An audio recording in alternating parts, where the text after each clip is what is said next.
Hello all, and warm welcome to Func Prog Sweden. First up, I would like to thank all our recurring viewers. Welcome back to Func Prog Sweden number 7. And to all our new viewers, welcome to the meetup Func Prog Sweden. This is the meetup where we explore functional programming and functional programming languages, such as Erlang, Haskell, F#, Clojure, Scala, and Elm, and more. We have also explored different type of functional stuff like functional thinking, etc. First up, the agenda for today. I'll do a short intro and then we'll head over to functional programming in financial markets by Damián. He will be with us from London. And then we will see Making a Game with Elm and Lambdera by Martin. And he will be with us from the studio here in Stockholm. First up, I would like to thank Odabeat for sponsoring the video stream. Odabeat is a IT consultancy company with offices in Stockholm and Ho Chi Minh, and the company itself is focused on functional programming. If you want to know more about Odabeat, check them out on odabeat.com or head over to social media. Then we have the upcoming schedule for the remaining fall. 10th of October, we will live stream from the office at Kivra in Stockholm. Then the 7th of November, we'll be back with another event here from the studio in Stockholm. And then we'll also plan another event then for December and for January and so forth.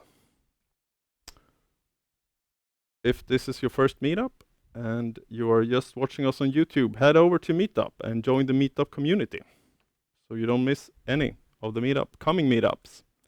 And of course, make sure to follow us on YouTube.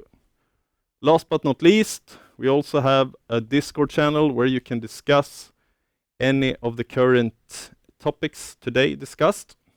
Also, one of my colleagues, Robin, is in the Discord server, so if you have any questions, please shoot, and he'll help you to make sure that I'll get them and read them up for the presenter. Yes, that was the questions. And also, if you have questions on YouTube, just shoot them in the YouTube chat, or as I said, head over to the Discord server. With that said, we will start. So let's start. Welcome to Func Prog Sweden, Damián. We'll soon have Damián. Hey, welcome, Damián. Thank you, Magnus, for inviting me to talk about functional programming in financial markets. So my name is Damián Soriano, and I'm a senior quantitative developer at Standard Chartered. I joined the company in 2017, and I've been working in the same team since then. So the agenda for today, what I would like to do is to talk a little bit about the context of financial markets in general, and a little bit about functional programming in finance. Then I will move to Cortex and Mu, which are our the ecosystem that we produce as a team and the language that we have as a team. And then I will go through some kind of emblematic examples of Cortex and Mu. There's going to be 3 of them. And at the end, I will just draw some conclusions and show you some numbers and some statistics. But before we proceed, I would like to do a bit of a disclaimer. I would like to say that the opinions expressed in this presentation are my own opinions and do not reflect the views of the current or previous employers. Now let's move on and let's start with the context. So what is financial market? Financial market is really more a concept than anything else. It is a place where financial institutions, and that can be large banks or can be like I don't know, other financial institutions, they exchange, so they buy and sell financial products. And these financial products, they are usually contracts, so they are legally binding contracts that the 2 parties enter, and then they contain payoffs, things that exchange of money that can happen in the future, that can happen in the present, exchange of securities that can happen in the future. Some of these exchanges, they are conditional. Sometimes they are optionality, so you can exercise some exchanges or not. So it's kind of a bit. These contracts, they can become extremely complicated, and because all these participants in financial markets, they are buying and selling products. they need a way to actually price these contracts. So they need a way to price these products. In order to price these products, they rely on quantitative analysts that they produce ways of pricing the products. So if you are selling an option to another company or some structured traded to another company, you need to know how much do you need to sell it for. And you don't only need to know the current price, but you also need to know the future price, and more importantly, the exposure that you might get in the future. That means if I agree to sell you, I don't know, like 1 million US dollars against a certain amount of British pounds in the future, then all of the sudden I am exposed to a fluctuation of the exchange rate of these currencies. So I am kind of, that's my exposure in the future. So the quantitative analysts, they are a team of physicists and mathematicians. They basically they work on the models to compute, first of all, the price and the fair price of these contracts, the fair price of these products, but also the exposure of both parties, both counterparties, by taking this position. This sounds a little bit abstract, but like that's kind of like how you would price an option, for example. Now, I would like also to mention that I work in a team called CoreStrat, which belongs to a bigger team called MAG, which stands for Modeling Analytic Group. And in MAG, we have CoreStrats, that is a team of kind of Haskell developers. We have the quants, the quantitative analysts, and we also have project managers. So all these three teams, they work together as MAG. This is going to be important because I'm going to be talking about CoreStrat, which is my team, the quants, and the project managers later. So that is kind of like the role of the quants then is to create the models and implement these models to price and compute the exposure for these financial contracts. And this soon become like the know-how of the bank. So each bank will develop their own models, their own implementations, and this become the competitive advantage of these banks. We are part, as MAG, we are part of something called front office, which is a part of financial markets, and that gives us direct access and interaction with trading and structuring functions.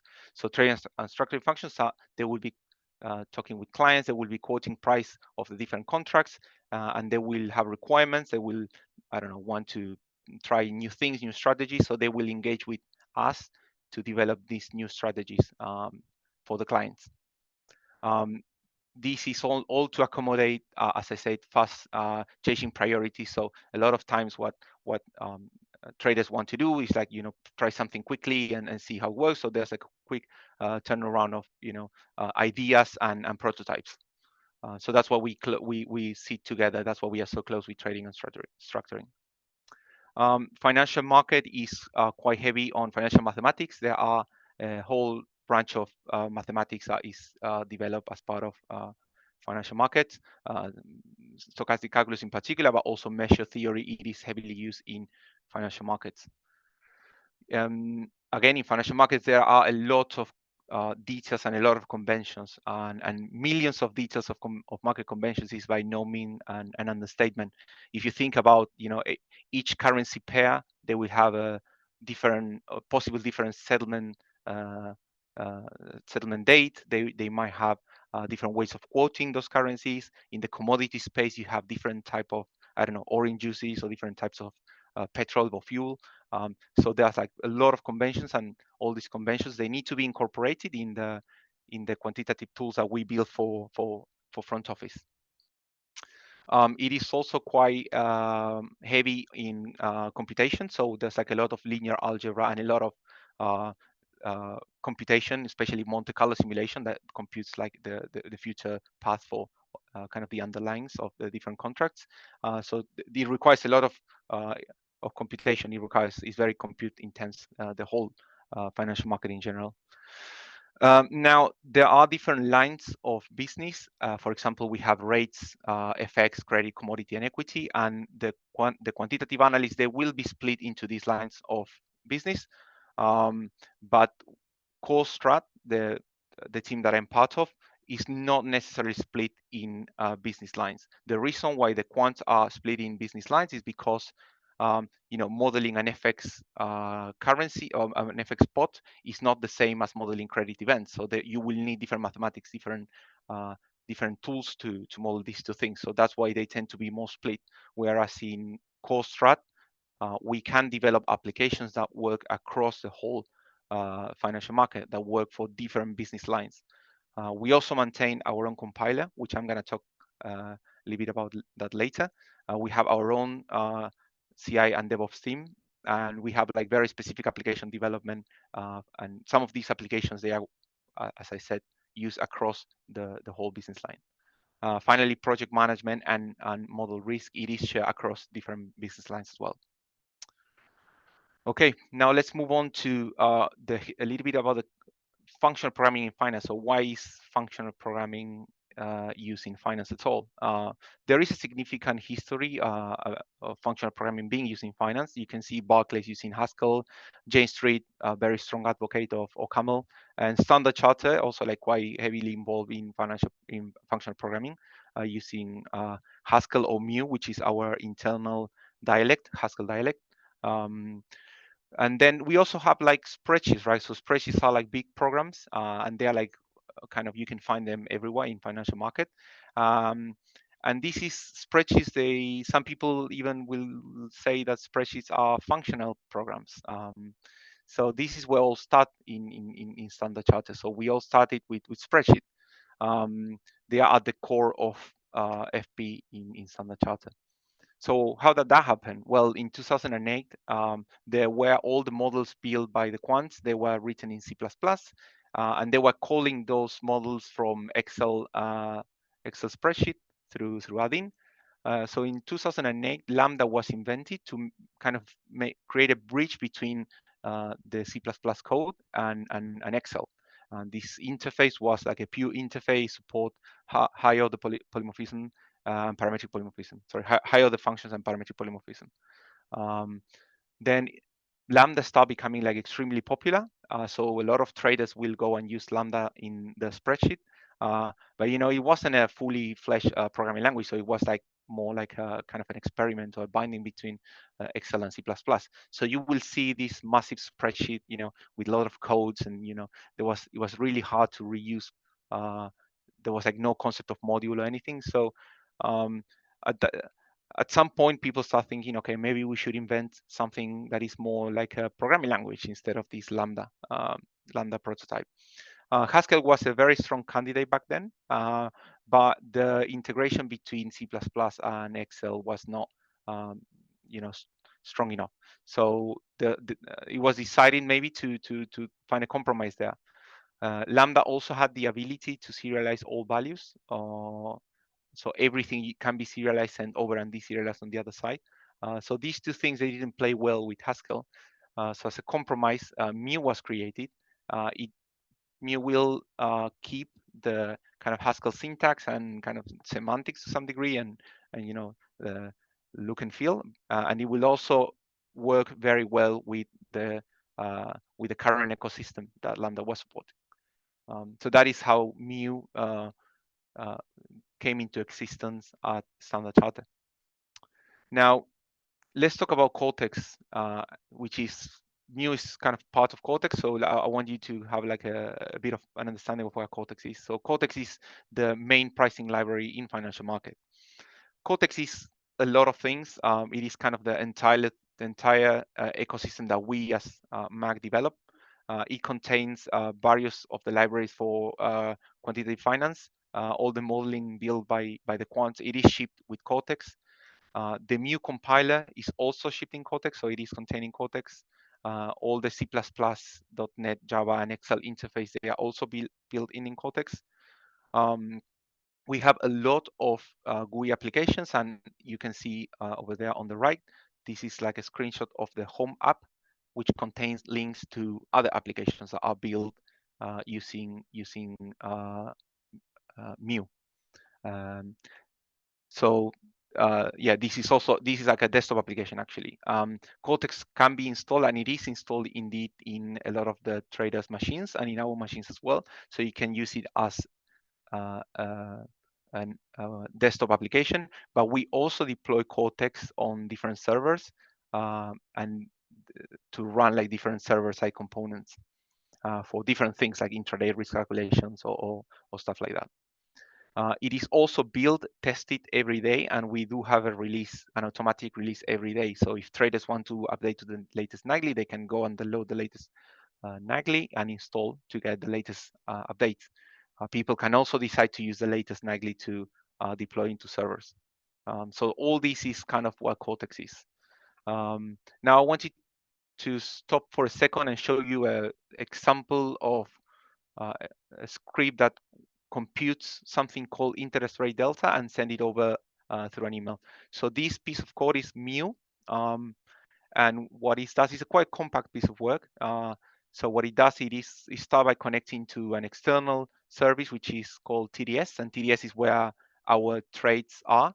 So we basically go and create a connection to TDS. We get the current date, and then we try to fetch, or actually we fetch all the trades that belong to portfolio A and B and that are live trade. So that line over there that you can see that says get trades, what it does is just go to the external server, perform this query on the external server, and return all the trades that belong to portfolio A and B and that are live trades. Then what we do is we call something called QuickRisk. With a set of options, we specify these are the trade population that I want you to take into consideration, and I want you to compute this thing called IR delta. So IR delta is the sensitivity of those trades with respect to changes on interest rate. And I'm sure that everyone is aware, about the interest rates becoming a big topic lately. So it is kind of quite important. So we wanted to know how sensitive are we to that change. And what we get is like as a result, we get the actual result that will be the risk scenario being computed, but we also get the errors. What we do after is we save the results, and then finally we send an email with the results. And the way that we send an email is we specify recipient, we specify from email address, we also specify subject, we do like a little bit of a body, like you can see, like it says number of trades, number of errors, and we send the IR delta as an attachment in the email. So you can see that this very concise piece of code is already computing something quite interesting, right? So you just like get your live exposure in portfolio A and B, and you receive, the exposure that you have on changes in interest rate delta. And if you are a trader that trades on interest rates, then this is something very useful because you can see your exposure to changes in interest rates. And it's very compact. Now, there is very little here that can give you a hint that this is not actually Haskell. So if you look at this, it's like, it's just like, it's almost like pure Haskell, really. But actually, it's not Haskell. This is Mu. And even though Haskell and Mu, they are like very similar, they are not the same. There are some key difference between Haskell and Mu. Mu, first of all, is a whole program compiler. That means that separate compilation is not possible. That means that every time that you need to compile a program, you need to compile all the dependencies. This has some advantages and disadvantages. The main disadvantage is that every time that you need to compile a program that imports a lot of stuff, then the compilation time will be much higher. And as a result, we do experience compilation times longer than you would expect in normal Haskell. But on the plus side, because it's a whole program compiler, it kind of contains all the instances of all the function call, for example. So if you define a function that is called only once in the whole program, then Mu actually say, okay, actually you're defining a function that has all these parameters, but you are using this function only one time. So the compiler can be extremely aggressive at optimizing the code. Because it knows everything that needs to be known about all the uses of all the functions and type classes and everything. So it can perform very aggressive optimizations. Mu compiles to bytecode, which runs on a very small interpreter instead of compiling directly to binary. That's another key difference. Mu, this is like kind of a big one, I guess, for a lot of Haskeller. So Mu has like a strict runtime, but lazy semantics. And this is interesting because we want Haskell developers to, be comfortable with, the experience in using Haskell. So this line of code from maybe undefined just unit, every Haskell developer will say, okay, this obviously returns unit. Because like you don't need to evaluate and define. But if this will be strict, then before calling from maybe, undefined will need to evaluate it, and that will raise an exception. So we do annotate a lot of functions to maintain the lazy semantic that Haskell have, but we are Mu indeed it has a strict runtime, which is like has its own problems, but it's also has its own advantages. Strings are native, so they are implemented in C++. In fact, Mu doesn't have a char data type. So yeah, this is like also a big difference between Mu and Haskell. There is no foreign function interface. Like C++ can call Mu almost natively, or actually natively, and C++ and the same thing the other way around. Mu functions, they are exposed into something called object-side functions that can be called from C++. So there is this kind of, you can call in Mu, you can call C++ and C++ can call Mu, and you don't see the difference if you are working in Mu. This is another big one, especially for Haskell developers, and recursion is discouraged. That means that this like explicit recursion is disabled by default. So if you try to define a recursive function, the Mu compiler will complain. You have a pragma to enable recursion, but it is discouraged, so it is disabled by default. It has some positive effect on the runtime implementation, and to be honest, I'm surprised that it's rarely needed. So less than 4% of the modules that we have, they do enable this recursion pragma. And in fact, I'm sure that a lot of these modules that can be rewritten without using explicit recursion.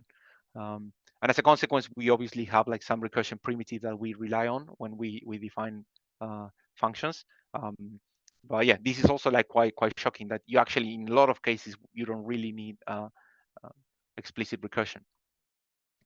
The extensions, because we are not using GAC,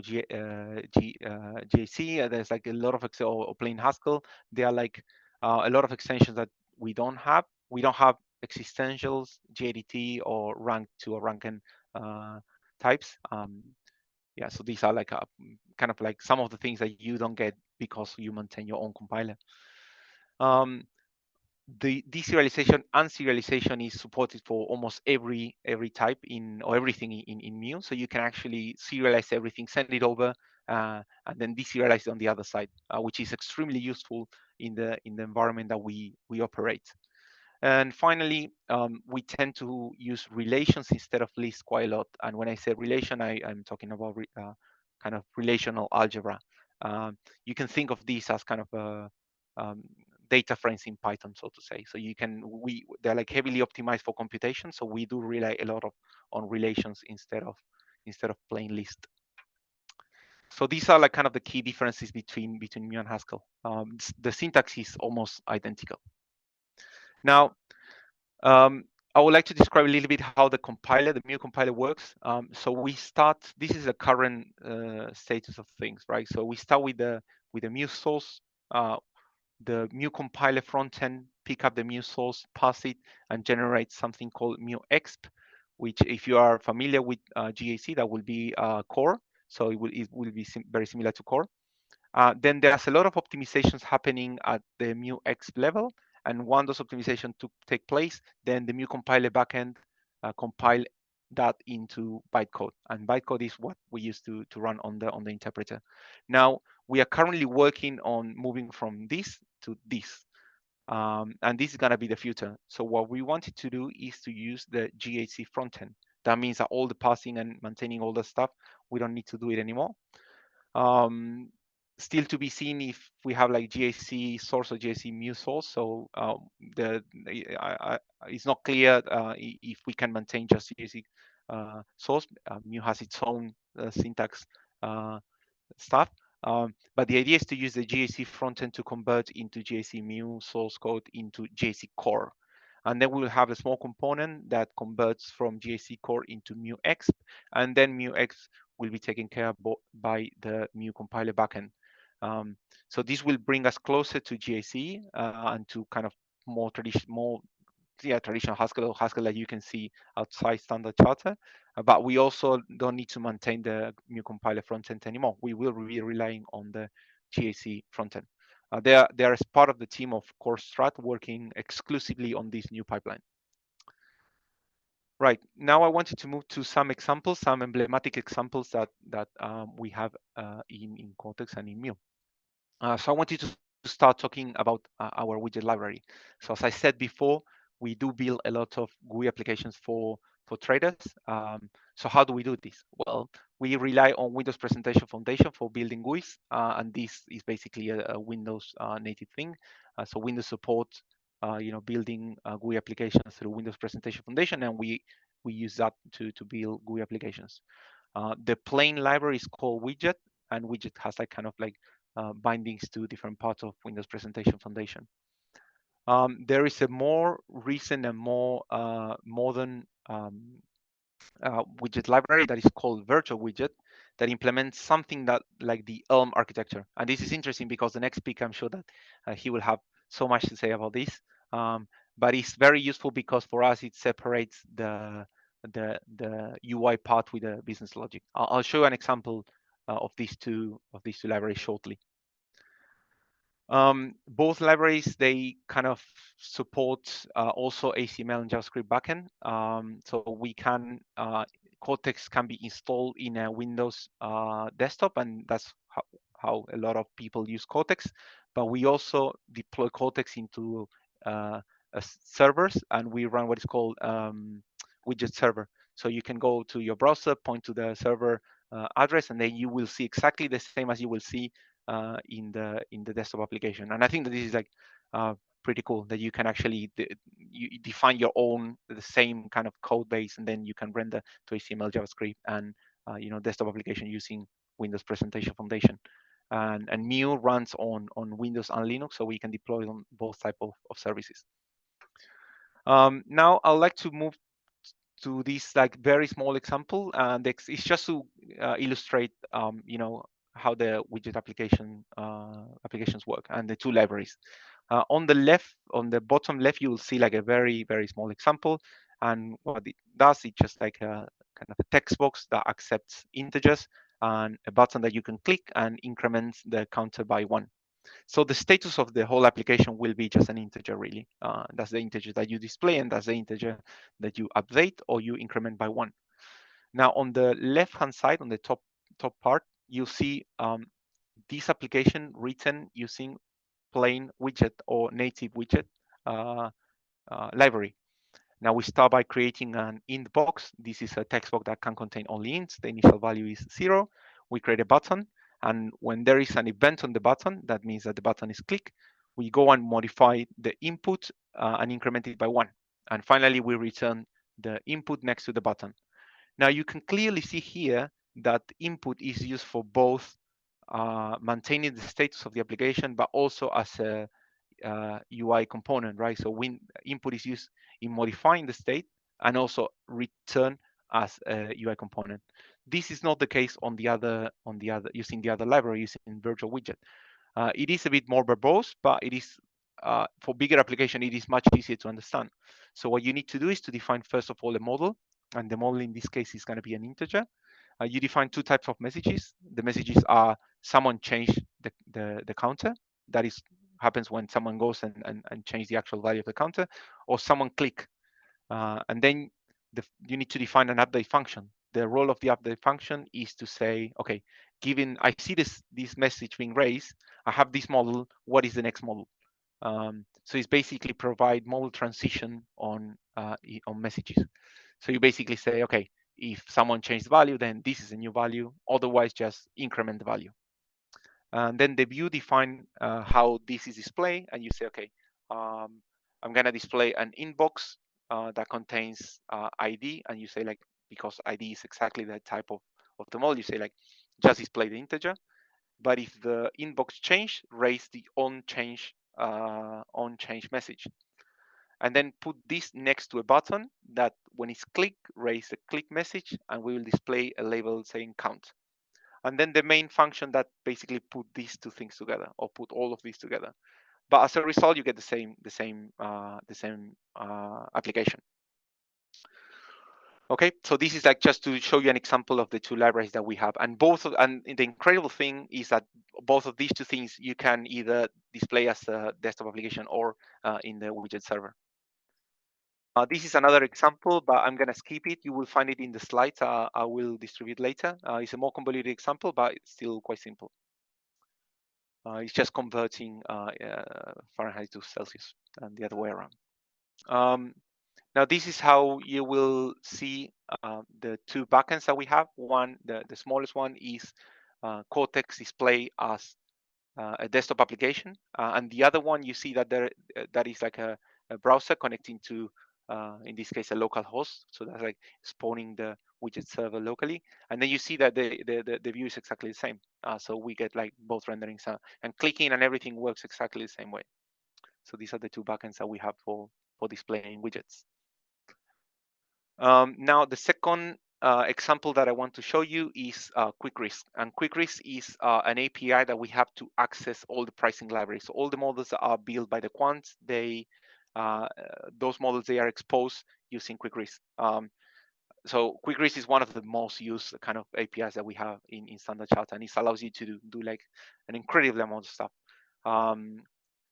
It generates kind of a workflow depending on the inputs or the outputs that you specified. For example, the typical use case is, say, you tell QuickRisk, go and fetch some trades and give me the results. And then QuickRisk will compute something like this. It will say, okay, I need to go fetch the trades, then I need to compute the results. But to compute the results, I need the price and the attributes. To get the price, I need the market, because the price of the trades that will depend on the market. So I need to compute the market. What do I need to compute the market? I just need the trades. Okay, so it creates this kind of graph that display the dependencies between the nodes, and QuickRisk knows that it needs to go from trades to results. And this is all like created. This is like a simplistic example. I will show a more complicated example. This is a simplified view of what QuickRisk creates.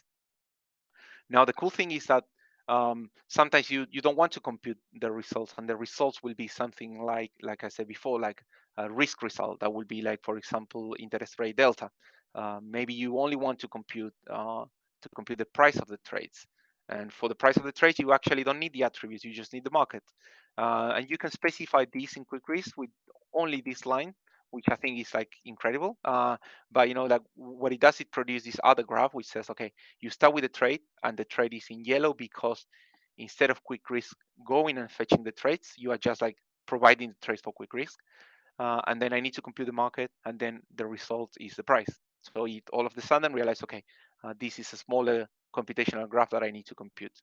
And the cool thing about QuickRisk is that what the result or the output of QuickRisk is specified as a result of the type of the call, which is hard to explain, but basically what I mean is like you see a type annotation there, which is like IO price. So that is the type of the complete computation of QuickRisk. So if instead of putting IO type there, you will put IO result, then QuickRisk will figure out that actually it needs to go and compute results as well. And if you put IO price at the tuple of price and results, then QuickRisk figure out that it needs to give you the price and results. I think that the API of QuickRisk is pretty cool in that regard. But yeah, so basically this is how QuickRisk kind of works. The computational graph, it is encoded in an ADT that I will show briefly. So it's like an abstract data type that encodes all the computation. Now, the execution of the graph is separated from building the graph. So you build the graph, you have all your nodes, you have all the links, you say, okay, for this I need that, and for this I need that. But then how you evaluate this graph, you can potentially evaluate some things in parallel. Market and attributes, they can be evaluated in parallel because there's no dependency between them except for trades, obviously. But once you have the trade, you can spawn these two computations separately. So you can have like on one hand, we have like QuickRisk building the graph, but you can also tell QuickRisk how to evaluate the graph. And you can evaluate it sequentially, you can evaluate it in parallel, you can evaluate it out of process if you want to. So there's like a lot of strategies that are support in evaluating this graph. The nodes get shared if they are like computing the same thing. So QuickRisk is quite clever in that. So it doesn't waste computational power. It reuses the nodes when it can. And this is the kind of QuickRisk API. So this is the internal QuickRisk API. It is kind of a simplified version of the QuickRisk API. So you can compute a pure function. You can compute an application. So if you depend on some work, you can compute a new work, or you can compute something on I/O. So those kind of like a simplified version of QuickRisk. You can see that work underscore is not particularly type safe, but this is fine because this is actually not exposed to the user. The user can only use the functions to create work. So and we have like over there a function type that actually tells you the type of things. So you carry the type information around. So you can say, okay, I can compute this value A. It is a pure work, and then you can link these things together. So these are kind of an example of sorry, not an example. This is actually the API of QuickRisk. Right. And then the last thing that I want to show you as an example is something called Shepard. And Shepard is what we use to manage our workflow and to schedule jobs. It is fully implemented in Mu. It is quite robust in the sense that if you have like a node that fail, Shepard will kind of, there's like different things that you can tell Shepard. You can say, okay, just like send an email to someone if this node fail, or but it catches the exception like kind of locally. This will become more obvious in my next slide. It does manage that, so you can, because it's about like managing workflows, you can define, like QuickRisk, you can define different nodes that they can be linked together, and it provided type interface to link those things together. So if you have like a job that computes, I don't know, 10 numbers, and then you have like another job that needs those 10 numbers, Shepard will provide a type API for this. So if you, I don't know, like in the future, instead of returning 10 numbers, you return 11 numbers, then you have like a type error.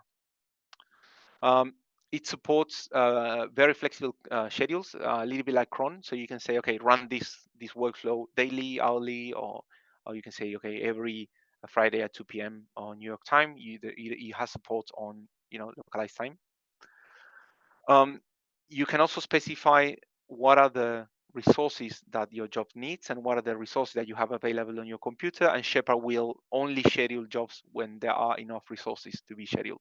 So it will block all the jobs until resources became available, and then we start scheduling jobs as resources become available. It supports multiple Cortex versions, and this is extremely useful when doing deployments. So for example, you can think of, I don't know, you have like a new Cortex version you want to deploy to the server, and then you wanted to test it before you move production to that new version, and then you basically run like a test run, see if everything works, and then you just move the production batch to use the new Cortex version. And we do this all the time, right? And if something goes wrong, you can always roll back to the previous version. So it's like deploying, upgrading, and rolling back is extremely easy because Shepard support multiple Cortex versions. You can use Shepard as a library. That means that you can schedule workflows, entirely workflows from a script or a program, or you can use it as a client-server solution. You can open a Shepard GUI and then connect to your local server if you want to run things on your computer, or to a remote server, and then you can spawn calculations remotely. You can even spawn calculations remotely if you use Shepard as a library. So you can say, I want to run all this workflow on a remote machine. This is extremely powerful. We do use Shepard quite a lot. The other thing is, like, this is a little bit for like when a lot of traders that we have their own workflows running on their computers. So Shepard doesn't require like something running all the time. So we have ways to spawn all these runs at system boot. So when a trader restart the computer, then Shepard, the Shepard schedule will start automatically, and then all the jobs that will run. This is to prevent, I don't know, if the computer gets rebooted over the weekend or something like that, or something crash, then the trader will know that the Shepard jobs that they define, they will run anyway. And this is the kind of how Shepard look like. So this is the Shepard GUI, and this is kind of a normal workflow that we will have. You can see that it all starts with traits. Like a lot of the workflows, they start with traits, right? So that's kind of the input for almost everything. And then at the far end, you see something called dataset. Now, dataset is the final results that we want to produce. In green, you can see all the jobs that are, well, first of all the arrows are like, define the dependencies between one job and the other. The green nodes, they are the nodes that already finished computing something. The yellow and the purple need further inputs. The blue one is the only one that is running at the moment. The dark red is something that failed, and the light red is something that is blocked. So when this when this workflow finish being executed, then dataset will become blocked. Fail. And that means that you fail your computation. Now let's imagine that this whole workflow takes like 5 hours to compute. You don't want to run the whole thing again. Maybe, I don't know, maybe attribute internal, which is the failed job, it couldn't connect to a server. So what you can do is you can go to that node, you can say restart, and Shepard will say, oh, actually, I don't need to compute all the other things. I just need to compute this and all this dependency. And maybe that is like, I don't know, like 5 seconds. And then you save a lot of computation power because Shepard keep track of all the dependencies and all the information that these nodes produce. So this is pretty cool as well. I mean, I think that, you can actually, it's kind of an incremental computation thingy. So you just compute a bunch of stuff, Shepard save these things for you, and then you just can, replay only the part that failed.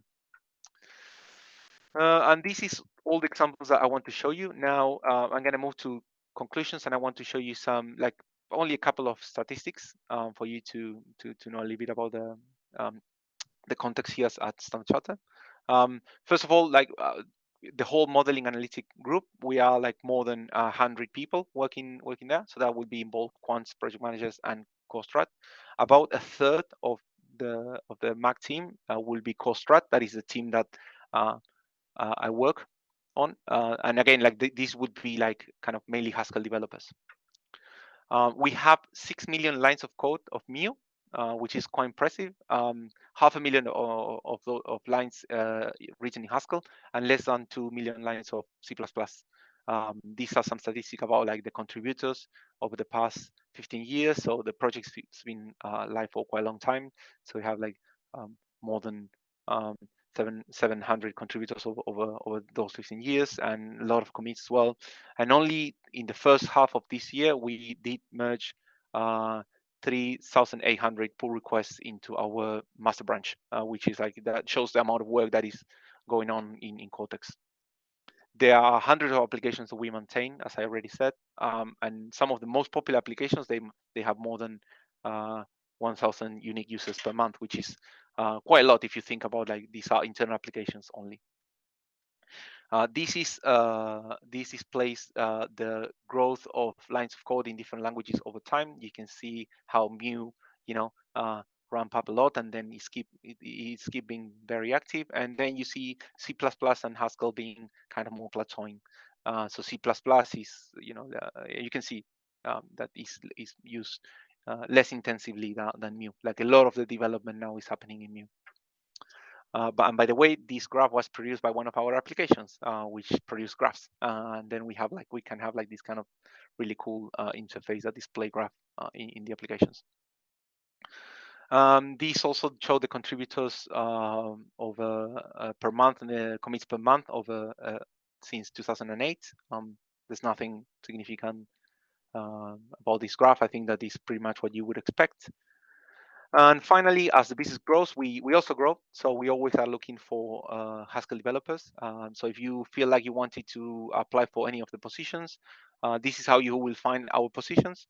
Or you can send an email to co-strat roles at c.com. This information will be shared on the slides as well, so you can just follow these instructions to find the open positions. And that will be all. So thank you for your time, and for thank you, Magnus, for letting me speak here. And I'm happy to take any questions that you might have regarding the presentation. Thank you very much. Very interesting presentation. Thank you. We had some, one guy had a question in the chat, but it was answered by another guy in the chat. I kind of was on the way to ask you, and then another friendly person also saw the same thing as I saw in the chat. Yes. We have one question that came in the beginning of the presentation. I didn't want to interrupt you then, but is this the kind of work you've done, is it based on like what Simon Peyton-Jones, Eber, and Seward have done? You know, it's like what, in terms of the contract language? Yeah, I guess that's what's meant. Yeah. So so I think that we have like a contract language internally. I think that is based on the Simon Peyton-Jones paper. But it's been expanded obviously, and it's been it does change all the time. But yeah, we have some work on that, on the contract languages based on Simon Peyton-Jones paper. Yeah. Yes, people are saying thank you very much in the chat. However, I have some more questions. First up, I usually ask this to every presenter, is like, how did you come into Haskell, and how did you come into functional programming? Right. So I think that, well, I learned Haskell in university. I am from Argentina, from a city called Rosario, and the computer science course there, I don't know, for some reason they teach you Haskell as the first language. It is kind of like, I don't know, I don't know how the curricula got in place, to be honest, but yeah, there's like a lot of interest in functional programming in that particular course. The course is called, I think it's the way to translate is licentiate in computer science. It's like a 5-year course.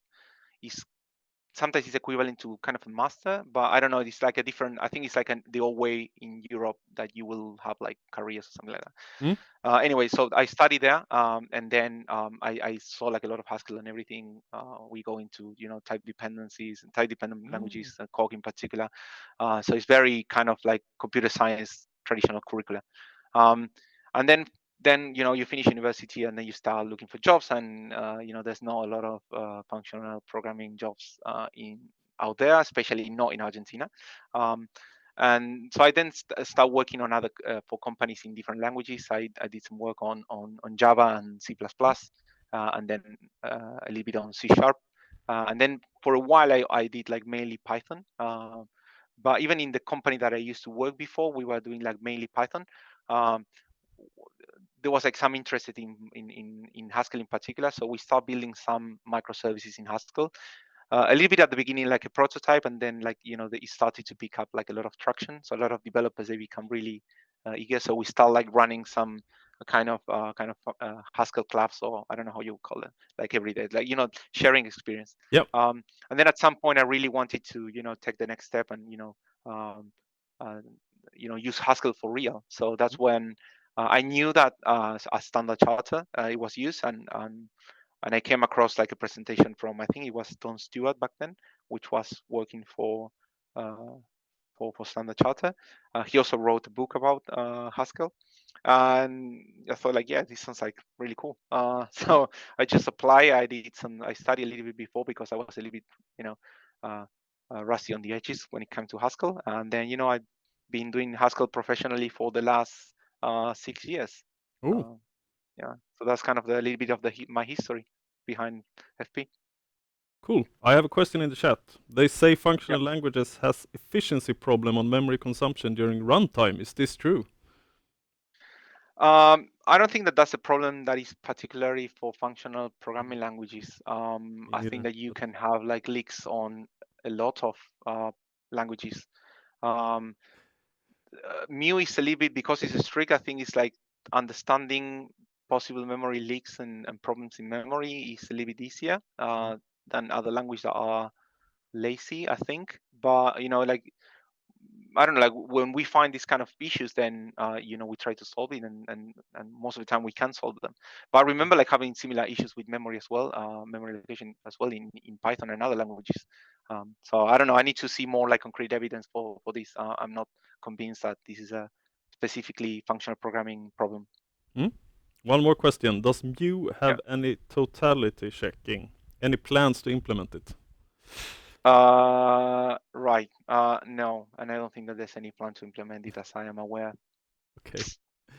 I have another question, but I guess, I mean, I see Mu. I guess Mu is kind of open source, I guess, on GitHub. No, that's like actually not the case. Mu No? is a proprietary. No, it's Okay. our own compiler, so it's Yeah. not very little that we do is open source, if anything, actually. And this is because Mu is so intertwined with Cortex, and Cortex is kind of the kind of intellectual property of the bank. So it's really, it's, first of all, it's hard to separate them, and also I don't know if there's going to be much value in having Mu per se without all the other Cortex stuff.